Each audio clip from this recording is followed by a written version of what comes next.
जंगल में दो जवान लड़कियों का कुछ डाकू रेप करने वाले होते हैं। तभी एक सिल्वर आर्मर पहने विशाल नाइट उन्हें बचा लेता है।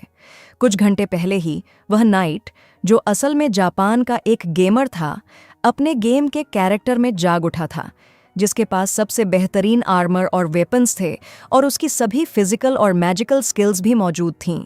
यह जानते हुए कि एक स्केलेटन लोगों को डरा देगा और उसे निशाना बना सकता है, उसने हर समय अपना हेलमेट पहने रहने का फैसला किया और अपने गेम कैरेक्टर के नाम पर खुद को आर्क नाम दिया।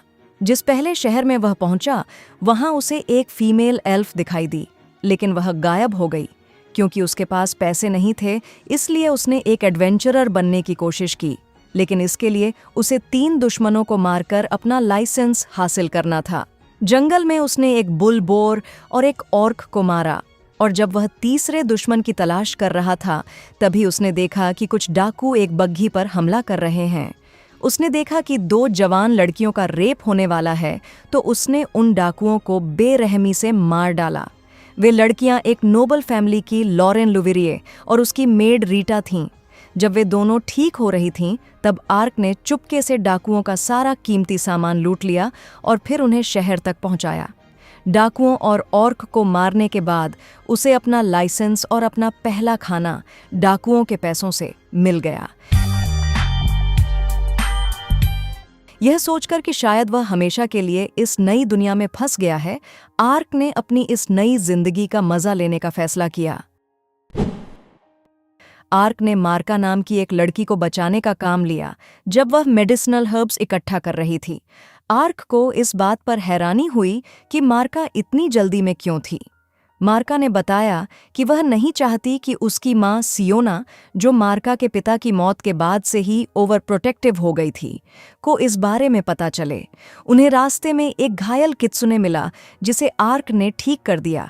उस क्रीचर ने आर्क के साथ ही रहने का फैसला किया और आर्क ने उसकी पूंछ की वजह से उसका नाम पोंटा रख दिया। सियोना को मार्का के विलेज से जाने के बारे में ठीक उसी समय पता चला जब कुछ हंटर्स जंगल में एक बेहद खतरनाक मॉन्स्टर के होने की खबर लेकर वहां पहुंचे। मार्का आर्क को एक ऐसे पेड़ के पास ले गई जिस पर कीमती मेडिसिनल फ्लावर्स थे, लेकिन वहां पहुंचकर उसने देखा कि वह पेड़ अब एक मॉन्स्टर बेसिलिस्क का इलाका बन चुका था। खुशकिस्मती से आर्क ने गेम में पहले भी ऐसे मॉन्स्टर से लड़ाई की थी, इसलिए उसने उसे तुरंत मार डाला। उसे बेसिलिस्क पर एक मैजिक रिंग दिखाई देती है, जो उसके मारे जाने के बाद गायब हो जाती है। उसी रात बाद में सोल्जर्स एक और बेसिलिस्क को मार डालते हैं और फिर उन्हें उस बेसिलिस्क मिलता है जिसे आर्क ने मारा था। वे देखते हैं कि उसे एक बहुत बड़ी तलवार के एक ही वार से मारा गया था और वे सोचने लगते हैं कि उसे किसने मारा होगा। एक जॉब लेके आर्क जंगल की एक गुफा में छिपे डाकुओं से निपटता है और उनके खजाने को ले जाता है। कहीं और यह पता चलता है कि लॉरेन लुवियर्ते पर हुआ हमला एक फेल्ड असैसिनेशन था, जिसका ऑर्डर लॉर्ड ट्राइटन डिएंटो ने दिया था, और ट्राइटन को खुद प्रिंस डकारिस ने ऑर्डर दिया था कि वह युद्ध की तैयारी के लिए किंगडम में केओस पैदा करे। ट्राइटन इस बात से भी बहुत नाराज है कि उसका बेटा उडोलन इलीगल स्लेव ऑपरेशन को चलाते हुए खुद को खतरे में डाल रहा है। जंगल में वापस एक फीमेल एल्फ आर्क को डाकुओं की गुफा से बाहर निकलते हुए देखती है और उस पर हमला कर देती है। वह आर्क पर एल्फ बच्चों को किडनैप करने का आरोप लगाती है, लेकिन जब वह पोंटा को देखती है तो उसे पहचान जाती है कि वह एक स्पिरिट क्रिएचर है। स्पिरिट क्रिएचर्स शायद ही कभी भरोसा करती हैं, इसलिए उसे एहसास हो जाता है कि आर्क बच्चों का किडनैपर नहीं हो सकता। आर्क उसे मदद की पेशकश करता है, लेकिन वह मना कर देती है। अगले दिन जब आर्क उसे ढूंढने की कोशिश कर रहा होता है, तो उसे पता चलता है कि किडनैप हुए एल्फ बच्चों को उडोलन और उसके आदमी टॉर्चर कर रहे हैं। वह फीमेल एल्फ ज्यादातर स्लेवर्स को मार डालती है, लेकिन जब उडोलन बच्चों को जान से मारने की धमकी देता है तो उसे सरेंडर करना पड़ता है। आर्क उडोलन को हरा देता है और बच्चों को बचाता है, जिससे उस एल्फ को बाकी बचे हुए लोगों को मारने का मौका मिल जाता है। फिर आर्क उन सभी को आज़ाद करता है और अपनी पावर्स से उन्हें ठीक कर देता है, जिसे देखकर वह एल्फ वॉरियर हैरान रह जाती है। यह मानने से इनकार करते हुए कि आर्क सिर्फ एक सिंपल एडवेंचरर है, लेकिन उसकी ईमानदारी पर पूरा भरोसा करते हुए वह एल्फ खुद को अरियान ग्लेनिस मेपल बताती है। अरियान को एक मैसेज मिलता है कि कुछ और स्लेव बनाए गए एल्फ बच्चों का पता चल गया है और वह उन बच्चों को बचाने में मदद के लिए आर्क की सर्विसेज चाहती है। जब आर्क एरियाने का उसे काम पर रखने का ऑफर मान लेता है तो वह और एरियान डिएंटो शहर जाते हैं। वहां वे एरियान के एल्फ साथी डंका से मिलते हैं। डंका को आर्क पर तुरंत शक हो जाता है, हालांकि वह इस बात से हैरान भी होता है कि आर्क टेलीपोर्टेशन मैजिक इस्तेमाल कर सकता है और उसने पोंटा और एरियान दोनों का भरोसा जीत लिया है। क्योंकि स्लेवर्स वेयरहाउस पर उनका हमला कुछ घंटों बाद होना था, इसलिए आर्क कुछ पर्सनल काम यानी अकेले में खाना खाने के लिए चला जाता है। जब आर्क, एरियान और डंका अपने मिशन पर निकलते हैं तो एक परछाई जैसा फिगर उन पर नजर रखता है। वेयरहाउस के अंदर घुसने पर सभी स्लेवर्स को पहले ही बड़ी सफाई से मार दिया गया है। आर्क तब ओटाकू एंथुजियाज्म से भर जाता है जब उसे पता चलता है कि असैसिन एक बिल्ली जैसे कानों वाली फीमेल निंजा है। वह फीमेल निंजा इस बात से हैरान होती है कि आर्क को यह भी पता है कि निंजा किसे कहते हैं। वह आर्क को कुछ चुराए हुए डॉक्यूमेंट्स देती है जिसमें उन नोबल्स के नाम लिखे थे जिन्होंने पहले ही एल्फ स्लेव्स खरीद लिए थे। साथ ही वह लॉर्ड ट्राइटन के पास रखे स्लेव्स की जगह के बारे में भी बताती है। जाने से पहले वह यह भी बताती है कि एल्फ स्लेव्स उसका असली मकसद नहीं थे, क्योंकि उसका असली निशाना उस जगह पर मौजूद नहीं है। तीनों द्वारा एल्फ स्लेव्स को फ्री कराने के बाद डंका आर्क की मैजिकल स्किल को देखकर और भी ज्यादा हैरान हो जाता है, लेकिन उसे आर्क पर इतना भरोसा हो जाता है कि वह उसे और एरियन को अकेले ट्राइटन के पैलेस में जाने देता है। पैलेस में चुपके से घुसने की उनकी कोशिश थोड़ी गड़बड़ा जाने के बाद आर्क और एरियानी ट्राइटन और उडोलान को पकड़ लेते हैं। दो फीमेल एल्फ स्लेव्स जिन्हें ट्राइटन सेक्सुअली मोलेस्ट कर रहा था, ट्राइटन से अपना बदला लेती हैं, जबकि आर्क को एक छिपा हुआ खजाना मिल जाता है जिसे वह अपने लिए लूट लेता है। अरियानी से वह कहता है कि सोना लेने का उसका मकसद सिर्फ यह पक्का करना है कि स्लेवर्स उसका इस्तेमाल करके अपनी ऑर्गेनाइजेशन दोबारा न बना सकें। अचानक महल में जोरदार एक्सप्लोजन्स होते हैं और आर्क को शक होता है कि ये उस निंजा ने ही किए हैं। आर्यान आर्क को एल्फ लैंड्स चलने को कहती है ताकि वे मिलकर स्लेव्स को छुड़ाने का काम जारी रख सकें। हालांकि आर्क को उनके इलाके में घुसने के लिए किसी एल्डर एल्फ की परमिशन लेनी पड़ेगी, क्योंकि एल्डर से मिलते समय आर्क को अपना चेहरा दिखाना पड़ेगा, इसलिए वह अपना हेलमेट उतार देता है। ऐसा करके वह एरियन को अपना असली जैसा चेहरा दिखाता है और उसे बताता है कि यह रूप एक कर्स की वजह से है। ओलाव की कैपिटल सिटी में इंसानी राजा कार्लन, उसके बेटे सेक्ट और डकारेस और बेटी यूरियार्ना मिलकर स्लेवरी की अफवाहों को इन्वेस्टिगेट करने का फैसला करते हैं, जो इंसान और एल्फ के बीच हुई पीस ट्रीटी को तोड़ती है। वे एल्व्स से कांटेक्ट करने का फैसला करते हैं, हालांकि यह साफ है कि दोनों प्रिंस के अपने अपने छिपे हुए इरादे हैं। यूरियार्ना को पक्का यकीन है कि डकारेज सीक्रेटली स्लेव ट्रेड में शामिल है और सेक्ट के पास उसे एक्सपोज करने का एक प्लान है, जिससे सिंहासन पर उसका अपना दावा और मजबूत हो जाएगा। कुछ दिनों के सफर के बाद आर्क और आर्याने लालातोया पहुंचते हैं, जो जंगल के अंदरूनी हिस्से में बसा हुआ एल्व्स का एक सेटलमेंट है। आर्क की मुलाकात एल्डर डिलन और उनकी पत्नी ग्लेनिस से होती है, जो आर्यान के माता पिता भी हैं। डिलन इस बात से खुश है कि स्लेव्स को छुड़ा लिया गया, लेकिन उसे इस बात की चिंता है कि ट्राइटन के महल पर किया गया उनका हमला अब एक बड़ी मुसीबत बन सकता है। इसलिए वह और एरियान मिलकर एल्व्स के कैपिटल मेपल जाते हैं ताकि वे दूसरे एल्डर्स को इस बारे में बता सकें। लालाटोया पर ग्लेनिस यह देखने के लिए आर्क के साथ मुकाबला करती है कि क्या वह एरियाने को बचाने लायक मजबूत है या नहीं। इसमें ग्लेनिस कई बार आर्क को हरा देती है, जिससे आर्क को यह एहसास होता है कि सिर्फ हाई कॉम्बैट स्टैट्स होने का मतलब यह नहीं है कि किसी के पास स्किल भी हो। एल्डर्स, जो किसी भी कीमत पर वॉर का जोखिम नहीं उठाना चाहते, वे यह फैसला करते हैं कि वे स्लेव्स को छुड़ाने का काम सीक्रेटली ही जारी रखेंगे। डिलन ऑफिशियली आर्क को एरियन की स्लेव्स को फ्री कराने में मदद करने के लिए हायर करता है और बदले में आर्क को एक मैजिक पूल के बारे में बताता है जो उसके कर्ज को ठीक कर सकता है, लेकिन वह केवल लॉर्ड क्राउन के पास पाया जाता है जो ड्रैगन लॉर्ड्स की टेरिटोरीज में उगने वाला एक स्पिरिट ट्री है। आर्क पेमेंट एक्सेप्ट कर लेता है, लेकिन अकेले में यह जानने के लिए क्यूरियस हो जाता है कि क्या उसका यह रूप वास्तव में किसी कर्ज के कारण है, और जब वह कर्ज ब्रेकिंग स्पेल यूज करता है तो उसे एक इंसान का राइट हैंड मिल जाता है। आर्क का हाथ तुरंत बोन में बदल जाता है, लेकिन इससे यह कंफर्म होता है कि आर्क का फॉर्म वास्तव में कर्स्ड है। वह और अरियाने स्लेव्स के मालिक नोबल्स का शिकार करने के लिए ओलाव की ओर निकल पड़ते हैं। एक इनकीपर उन्हें वार्निंग देता है कि हॉन्टेड वुल्व्स ट्रैवलर्स पर हमला कर रहे हैं। यूरियाना ओलाव छोड़कर लिम्बल्ट की जर्नी पर निकल पड़ती है। वुल्व्स हमला करते हैं और आर्क को एहसास होता है कि पैक लीडर बेसिलिस्क की तरह एक मैजिक रिंग पहने हुए है। वह रिंग को डिस्ट्रॉय कर देता है, जिससे पैक लीडर होश में आता है और अपने झुंड को लेकर चला जाता है।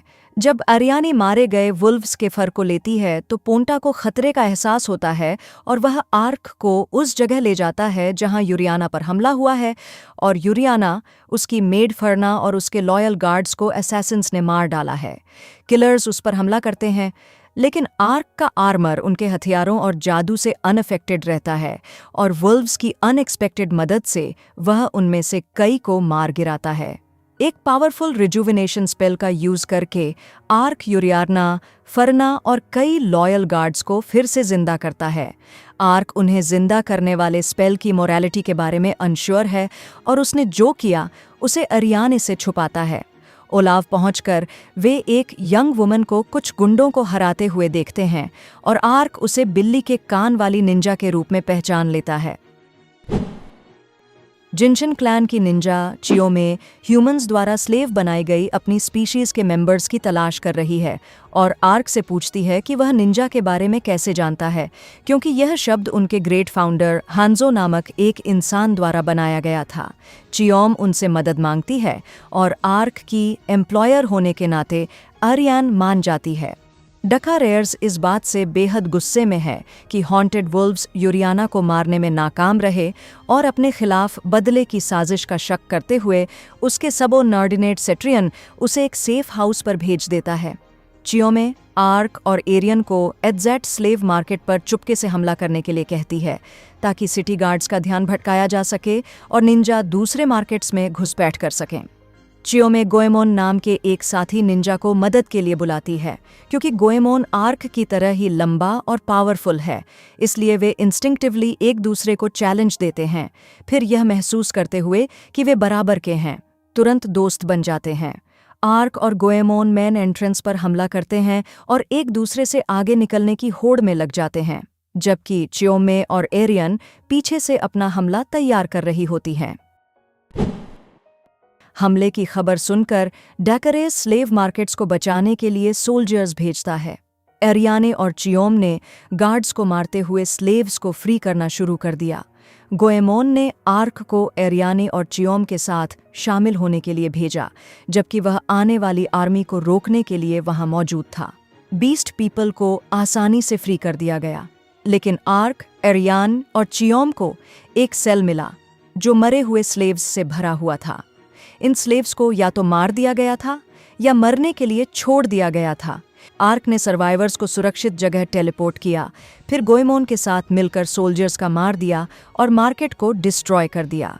सेट्रियन ने डकारिस को मार दिया, जिससे पता चला कि वह शुरू से ही सेक्ट के लिए काम कर रहा था।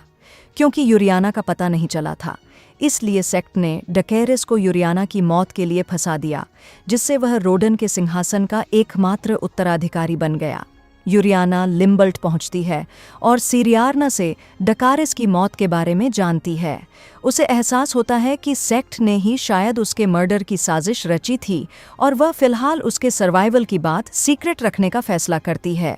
चियोमे एरियान को बताती है कि डकारिस होली रेवलॉन एम्पायर के लिए काम कर रहा था और उसने उन्हें कई एल्फ स्लेव भेजे थे।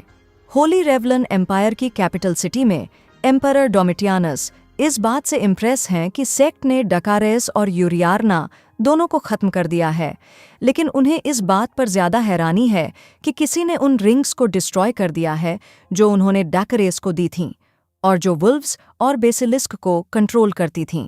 रोडेन के उस पार डिजर्ट में फुम्बा ये देखता है कि कैसे रेत से बाहर निकलते हुए कीड़े जैसे मॉन्स्टर्स उड़ते हुए वाइवर्न्स को पकड़कर उन्हें निगल जाते हैं। वाइवर्स के झुंड के साथ एक रोमांचक एनकाउंटर के बाद आर्क और एरियन रेगिस्तान के किनारे बसे एक विलेज में पहुंचते हैं। आर्क देखता है कि एरियन कुछ ज्यादा ही घबराई हुई है और उसे पता चलता है कि रेवलॉन में स्लेव ट्रेड लीगल है, इसलिए वह वहां जाने को लेकर परेशान है। विलेज टैवरन में एक एल्फ कार्सी हेल्ड आता है और बताता है कि वह विलेजर्स के साथ मिलजुल कर रहता है और मॉन्स्टर्स पर स्टडी करके अपना गुजारा करता है। वह मुश्किल मॉन्स्टर्स को पकड़ने में आर्क से मदद मांगता है और बदले में रेवलॉन का एक मैप देने का ऑफर देता है। एरियान को साथ मिलकर रहने का यह आइडिया कुछ जमा नहीं और उस शाम अपने कमरे में आर्क को पता चलता है कि एरिया ने शराब झेल नहीं पाती है और नशे में अजीब हरकतें करती है। अगली सुबह एरियाने यह देखकर गुस्सा हो जाती है कि नशे में उसकी हरकतों की वजह से विलेजर्स को लगा कि उसने और आर्क ने पूरी रात सेक्स किया। कार्सी गॉब्लिन्स को चारे के तौर पर इस्तेमाल करके एक सैंड वर्म को पकड़ने का प्लान बनाता है, जबकि अरियान अभी भी अपने हैंगओवर और ट्रैवल की वजह से रिकवर हो रही है। अचानक उन पर एक ऐसा वर्म हमला कर देता है जो अपने नेचुरल साइज से कहीं ज्यादा बड़ा है और उसे हराने की ताकत सिर्फ आर्क में ही है। सैंड वर्म पर एक और रिंग दिखाई देती है, लेकिन उसके हारने के बाद वह टूटकर गायब हो जाती है। कार्सी एरियन से कहता है कि वह भी कभी इंसानों से नफरत करता था, लेकिन धीरे धीरे उसे इंसानों की परवाह होने लगी। वह यह भी बताता है कि रोडन का एक इलाका लैम्बर्ट एक ह्यूमन लॉर्ड और उसकी एल्फ वाइफ द्वारा चलाया जाता है, और यह सुनकर अरियाने थोड़ा अच्छा सोचना शुरू करती है। वर्म्स की इस अननेचुरल ग्रोथ का कारण फुम्बा निकलता है, जो एम्परर डोमिटियंस के बिहाफ पर उन वर्म्स को किडनैप किए गए लोगों का मांस खिला रहा था। आर्क, अरियानी और पोंटा कैसेक नाम के बॉर्डर टाउन में पहुंचते हैं। पकड़े गए एल्व्स को ढूंढने के लिए वे अलग अलग हो जाते हैं। आर्क को पता चलता है कि देर रात ईस्ट की ओर बने एक किले से अजीब सी चीखें सुनाई देती हैं और लोग मिस्टीरियसली गायब हो रहे हैं। अरियाने से मिलने जाते समय आर्क सड़क पर घूमती एक लड़की को 3 किडनैपर्स से बचाता है। वह लड़की काफ़ी सुंदर थी और आर्क से लिपट गई थी, जो बात एरियान को बिल्कुल भी पसंद नहीं आई। फुम्बा के वश में किए गए मॉन्स्टर्स के लिए खाना इकट्ठा करने के लिए काम कर रहे फेल्ड किडनैपर्स को उसके जायंट वाइट टाइगर मॉन्स्टर को खिला दिया जाता है। एरियान को पता चलता है कि 4 महीने पहले बंदी बनाए गए एल्व्स को किले में लाया गया था और वह किले को इन्वेस्टिगेट करने पर जोर देती है। चुपके से अंदर घुसकर वे एक अंडरग्राउंड चैम्बर में पहुंचते हैं, जहां उनका सामना फुम्बा से होता है। अचानक एरियान आर्क पर हमला करती है, क्योंकि फुम्बा ने उसे वश में कर लिया होता है। आर्क को एरियान के हुड के अंदर एक शैतान दिखाई देता है। पोंटा उसे फाड़ कर निकाल देता है और आर्क उसे डिस्ट्रॉय कर देता है, जिससे एरियान उसके वश से फ्री हो जाती है। आर्क उससे एल्व्स के बारे में सवाल करता है, लेकिन फुम्बा उसे बताता है कि कई एल्व्स का यूज़ एम्पायर के मैजिक एक्सपेरिमेंट्स में किया गया था। गुस्सा होकर आर्क तुरंत वाइट टाइगर मॉन्स्टर को मार डालता है और फुम्बा अपने वश में किए गए मॉन्स्टर्स को हमला करने का ऑर्डर देता है। आर्क आसानी से मॉन्स्टर्स को मार गिराता है, लेकिन जब एक ओजर बेहोश अरियानी पर हमला करता है तो चियोमे आती है और अपने वाटर निंजुत्सु से उसे काबू में कर लेती है। अचानक जमीन कांपने लगती है और फुम्बा यह कहते हुए भाग जाता है कि उसका सबसे बड़ा मॉन्स्टर जाग उठा है। आर्क सबको बाहर टेलीपोर्ट कर देता है, जहां उनका सामना 5 सिर वाले हाइड्रा से होता है। हाइड्रा अपनी आग वाली सांस से आर्क, अरियाने और चियोमे पर हमला करता है, जिससे फुम्बा को लगता है कि वे खत्म हो गए हैं। फुम्बा हाइड्रा को कैसेक को तबाह करने के लिए भेजता है, जबकि एक फ्लैशबैक से पता चलता है कि फुम्बा के क्लैन एल्डर्स उसे कमज़ोर मानते थे, जिसकी वजह से उसने अपना क्लैन छोड़ दिया और एम्परर डोमिटियंस के पास चला गया। आर्क सबको बचाने के लिए अपनी होली शील्ड का इस्तेमाल करता है और एरियान, जो जादू के असर में होने के बावजूद फुम्बा की एल्व्स के भविष्य के बारे में कही गई हर बात से वाकिफ थी, उसे खत्म करने की कसम खाती है। एरियाने और चियोमे फुम्बा का पीछा करते हैं, जबकि आर्क हाइड्रा से निपटने के लिए पीछे रुक जाता है। आर्क हाइड्रा से लड़ने के लिए इन्फर्नल डीमन इफ्रिट को बुलाता है। एरियाने और चियोमे फुम्बा को पकड़ लेते हैं और एरियाने उसकी पर्सनल वीकनेस को लेकर उसका मजाक उड़ाती है। जब फुम्बा इतना भड़क जाता है कि वह एरियान पर हमला कर बैठता है, तो चियोमे उस पर हमला करती है और उसके शरीर पर बने उन मैजिकल मार्किंग्स को नुकसान पहुंचाती है जिनकी मदद से वह मॉन्स्टर्स को काबू में रखता था। इफ्रिट के हमले से घायल हुए हाइड्रा को आर्क हवा में उछाल देता है और इफ्रिट अपनी आग से उसे डिस्ट्रॉय कर देता है। इस बीच प्रिंसेस यूरियार्ना एल्वन एल्डर्स डिल्लन और लॉर्ड फैंगस से मिलती है। वे इस बात पर सहमत होते हैं कि रोडन किंगडम एल्व्स के खिलाफ हुए क्राइम्स की जिम्मेदारी लेगा, लापता या स्लेव बनाए गए एल्व्स को ढूंढ निकालेगा। बदले में एल्व्स रोडन के सिंहासन पर यूरियार्ना के उत्तराधिकार के दावे का बैक करेंगे। यह खबर मिलने पर एरियाने का मिशन अब ऑफिशियली पूरा हो चुका है। आरियान फ्यूचर को लेकर कुछ बेचैन और अनसर्टेन महसूस करती है, लेकिन आर्क और चियोमे उसे दिलासा देते हैं।